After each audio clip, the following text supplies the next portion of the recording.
Queridos irmãos e amigos, a graça e a paz do Senhor, que coisa boa tê-lo conosco no canal da Primeira Igreja Presbiteriana Renovada, e nós estamos realizando essa série de mensagens sobre o Espírito Santo, e é muito bom a gente poder contar com a sua presença, ter você como nosso participante. O desejo do meu coração é que Deus te abençoe de uma forma muito especial e te dê uma compreensão muito grande da obra do Espírito Santo em nossa vida como povo de Deus. Hoje eu gostaria de falar sobre o Espírito Santo como um fogo.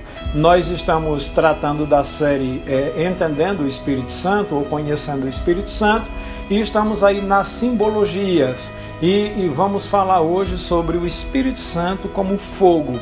E para isso nós vamos fundamentar a nossa reflexão no livro de Atos dos Apóstolos, capítulo 2, versículos 1, 2 e 3, quando a palavra de Deus diz: ao cumprir-se o dia de Pentecostes, estavam todos reunidos no mesmo lugar, e de repente veio do céu um som como de um vento impetuoso, que encheu toda a casa em que estavam sentados, e apareceram distribuídas entre eles línguas como de fogo, e pousou sobre cada um deles. Versículo 4 ainda diz: e todos ficaram cheios do Espírito Santo, e passaram a falar em outras línguas, conforme o Espírito Santo vos concedia que falassem. Meus queridos irmãos, quando a gente vai dar um passeio nas páginas das Escrituras Sagradas para pesquisar de uma forma bem específica e detalhada o fogo como sendo o símbolo do Espírito Santo, a gente vai aprender algumas coisas. Em primeiro lugar, a gente vai ver que o fogo na Bíblia pode ser a manifestação do juízo de Deus sobre as pessoas que não têm conhecimento de Deus, ou sobre aqueles que têm conhecimento de Deus, mas vivem em rebelião contra Deus.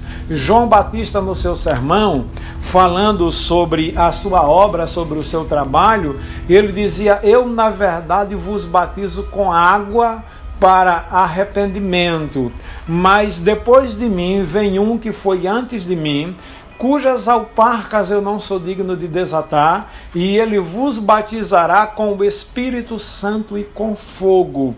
Que batismo de fogo é esse? Exatamente esse fogo vai falar do juízo de Deus se manifestando para romper o pecado, para eliminar toda a palha, toda a escória, toda a rapina. O fogo, nesse contexto, é um símbolo do poder purificador do Espírito Santo na vida do crente, na vida do homem de Deus e na vida daqueles que estão lá fora e que vão se convertendo ao Senhor. Eu fico assim olhando, o Espírito Santo desceu sobre Jesus em forma de uma pomba. Por quê? Porque a pomba, na linguagem bíblica, é uma ave que fala de pureza, que fala de paz, porque em Jesus não havia pecado, como a Bíblia diz, que ele nunca cometeu pecado algum. Ele era o Filho de Deus, o eterno Filho de Deus, que se torna 100% homem, que foi em tudo tentado, mas sem pecado, porque a natureza de Jesus, na verdade, era uma natureza de um homem perfeito, de um homem que não havia pecado e nem dolo em sua boca. Por isso que o Espírito Santo desce sobre ele em forma de pomba. Já sobre os discípulos, a Bíblia diz que o Espírito Santo desceria em forma de fogo, porque tinha coisas erradas na natureza daqueles homens que precisariam serem consertadas, acertadas. Havia traços defeituosos na personalidade que precisariam serem corrigidos. E aí, quando nós olhamos para o livro de Atos dos Apóstolos, a gente vai ver que Lucas, o escritor desse livro, vai nos informar que o Espírito Santo desce no dia de Pentecoste, e uma das coisas que Lucas fala aí é que foram distribuídas entre eles línguas como de fogo. Não é que eram línguas de fogo, era uma linguagem sobrenatural que lembrava assim uma manifestação do fogo.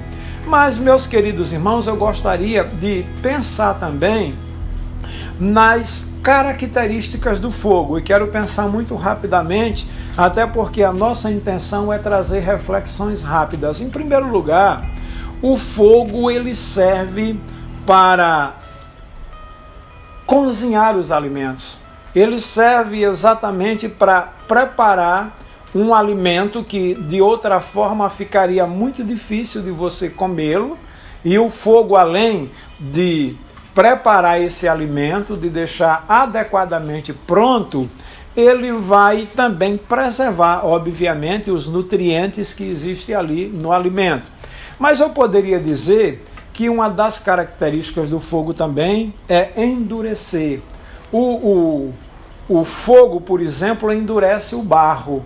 E o Espírito Santo, como fogo em nossa vida, ele também nos torna mais resistentes em relação às lutas da vida, em relação às dificuldades da vida, quando nós temos que enfrentar tribulações, quando nós somos provados, assim como o ourive prova o ouro no fogo, nós somos provados também por Deus, e quanto mais passamos pelo fogo, mais resistente contra as astutas ciladas do diabo a gente vai se tornando.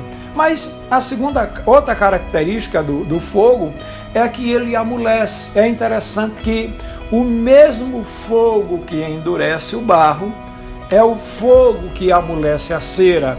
O mesmo Espírito que nos torna resistente frente às lutas da vida é o mesmo que nos torna quebrantados na presença de Deus, que nos faz nos derretermos como cera na presença do Deus de Jacó. E a Bíblia diz que é um coração quebrantado, um coração contrito que Deus não despreza. É um coração realmente que se entrega, que se lança sem reserva aos pés do Senhor, que vai sendo cheio da presença do Espírito Santo.